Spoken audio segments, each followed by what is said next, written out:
Hey, what's up, everybody? Jay here with a quick video. This video is a video response to fellow YouTuber and 80s slasher, aka Alex. Just saw a video of his that he posted where it was 5 movies that he liked and everyone else don't like.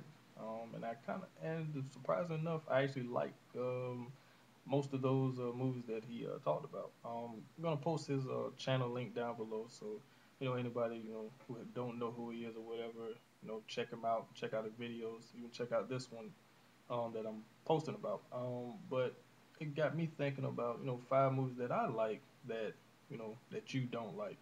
So just want to show off the 5 movies, no particular order, just 5 movies randomly picked that I like that I don't think anyone else pretty much likes. And let's get right to it. First, number one here is Stephen King's Graveyard Shift.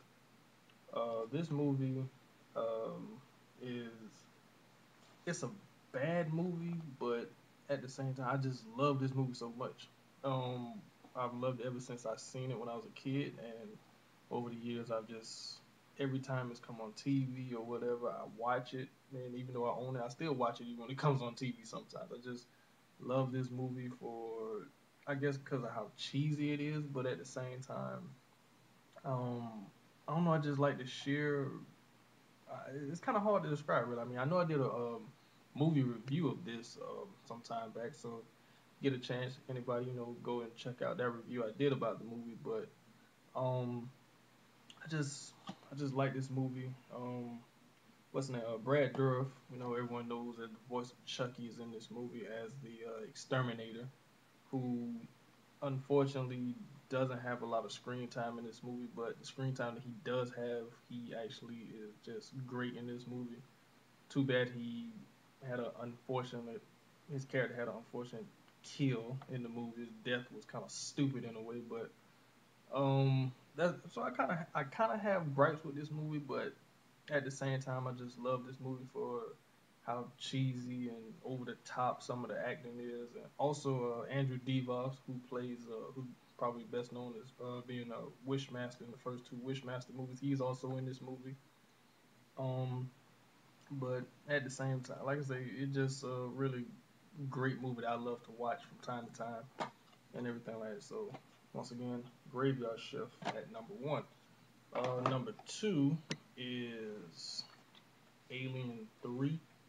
Now I know a lot of people, the majority consensus do not like the original theatrical cut of this movie, which deservingly so, because the studio just I kind of blame the studio a lot for the reason why this movie didn't do well. I mean, granted, it came off the heels of Aliens, which was the I consider that like the Godfather 2 of the franchise, where it didn't matter what came next, it wasn't gonna do as good. But also blame the studio a lot for what happened with this movie because um, Fox Studios, for some reason, I don't know why, but the people, the powers to be or whatever in that studio, they tend to always want to put their hand in meddling with certain movies that they have come out, and unfortunately, it hurts the movie and also it hurts the viewing experience for us as an audience. And this movie was heavily edited and just chopped to hell thanks to big studio execs who felt they knew more about what kind of movie David Fincher was trying to make than David Fincher himself. And this was David Fincher's first movie, and I know from what I've heard in interviews and stuff like that, he disowns this movie, and it's kind of sad because this movie it just has such a dark and bleak outlook, and there's no hope. And Ripley has come to the point of where she just can't, she feels she cannot beat the beast when she finds out too that she's actually pregnant with one of the a queen, matter of fact. So it's like she knows she's doomed from that point on. It's just how is she gonna go about it? And I think she gives a great performance in this movie. Charles Dutton gives a really great performance in the movie. I love his character in this movie. especially a couple of speeches that he give like toward the end of the movie. Just like I said, Charles Dutton, he's a real great actor. Just I know a lot of people didn't like the movie too because it was set on a prison planet and everything like that, and all the prisoners they were had shaved heads, so they all kind of looked alike. Didn't matter if they were black or white and stuff like that. And like I say, the theatrical cut gets a lot of flack, deservedly so, because they chop out I say a big important piece of the second act that leads into the third act. I mean, that's why I really enjoy, and the reason why I say I enjoy this movie a lot is because of the assembly cut, which adds all those missing scenes and everything into it.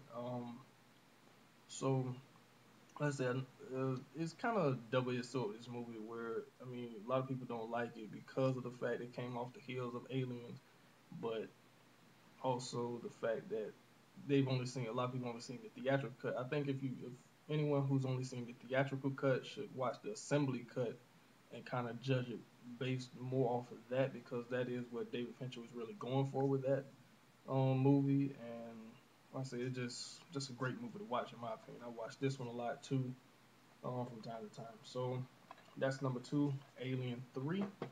Next up is the movie Max Payne. I know a lot of people who dogged this movie when it came out. I actually enjoyed it when I went and saw it at the movie theaters. Um, I am a big fan of the video game. Because I know that's always one thing that people always say. Well, excuse me. Anytime a game, a movie is based off a game, always like, oh wait, it wasn't nothing like the game, blah blah blah blah blah. I mean, it's a movie. It's just like when you transition a book to screen, you gotta change certain things around because everything doesn't transition well from its original content over into another when it transfers to another medium. So in that regard, you kind of have to give some leeway there. But a lot of people didn't like the movie Max Payne because they felt it didn't have a lot of action.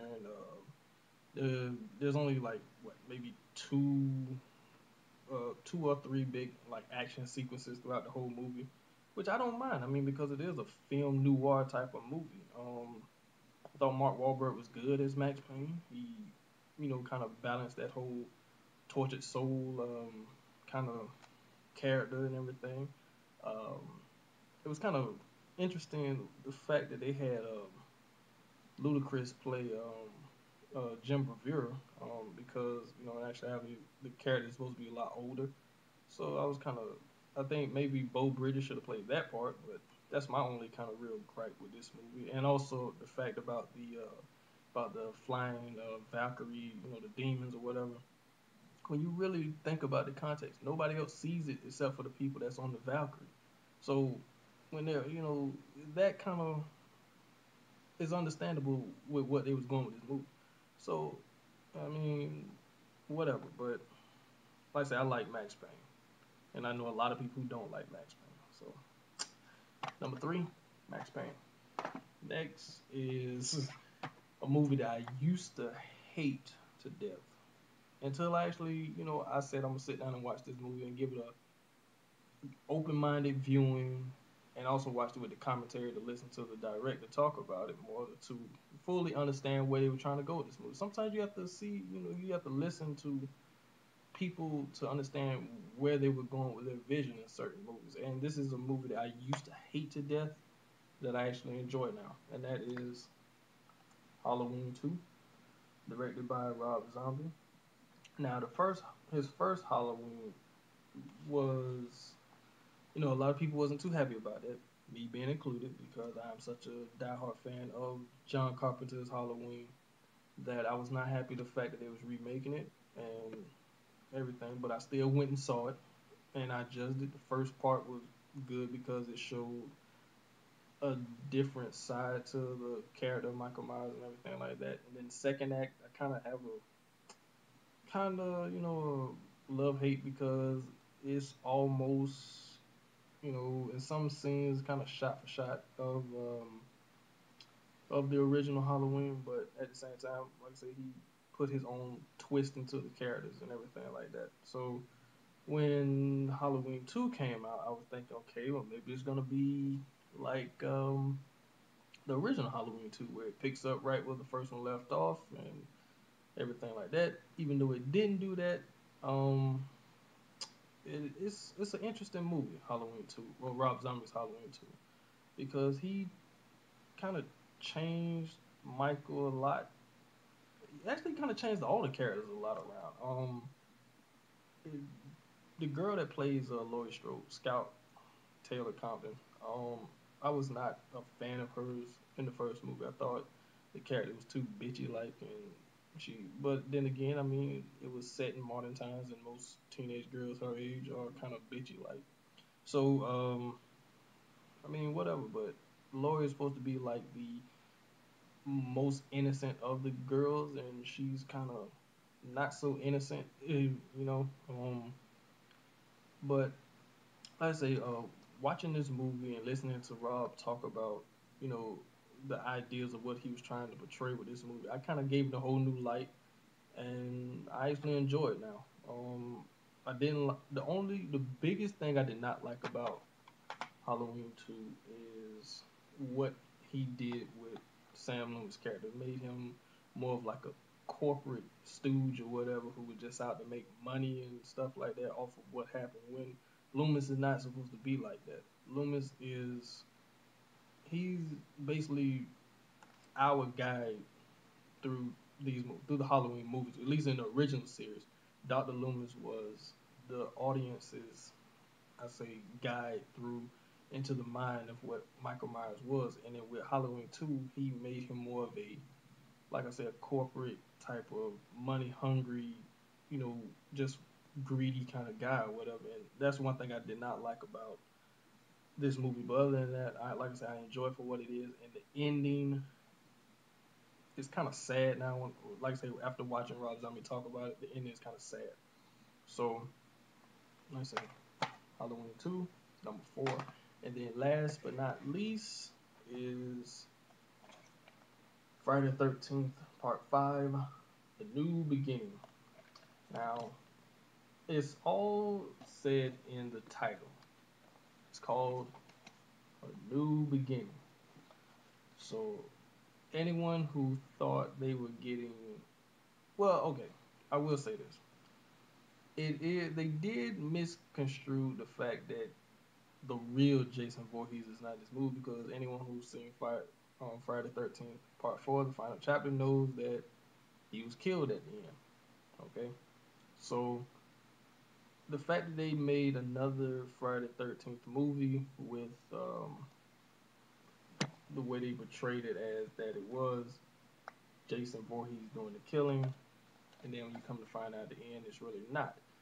But, and anyone who have seen all these movies as many times as I have, and you don't like this movie, think about what I'm about to say here. If you go back and you look at these movies, the first movie, who's the killer? The mom is the killer. Jason comes up in parts 2, 3, and 4. Jason dies in 4. Then it's called A New Beginning. Okay? This guy's son gets brutally murdered at this mental hospital or whatever. This guy goes on a violent rampage pretending to be Jason. He's the killer. So it's called A New Beginning. It's just like what the first movie was. It's just the fact that he's pretending to be Jason in this one. That's all I'm saying. Okay? So if you watch it like that, and then you look at this movie and you judge it based off what I just said, like I said, it's all in the title. Part 4 was the final chapter. Okay? Part 5 is A New Beginning. Part 6, Jason Lives. Part 7 is New Blood. You know, they start adding those titles to these movies because, like I say, it's all in the titles. People weren't paying attention to the titles. I mean, yeah, it's kind of down to the fact that you find out that this guy, that basically anybody who was on a hockey mask and a doggone jumpsuit could basically be a serial killer, but at the same time, it's all about the progress of what they were trying to accomplish with these movies. So, um, that's why I really enjoy this movie because it kind of takes a different turn and it kind of goes back to what the original movie was in a way. But a lot of people didn't like it for those reasons. But so that's pretty much it. Like I say, number five, part five, Jason, New Beginning. Well, Friday the 13th, New Beginning, not Jason, New Beginning. But anyway, those are my five movies that I like and you don't. So, just comment down below and let me know what you guys think, or if you want to, have your own five or whatever, hop aboard and because I like to see what other people, five movies are like this or whatever. So, that's it. Thanks guys for watching. Peace.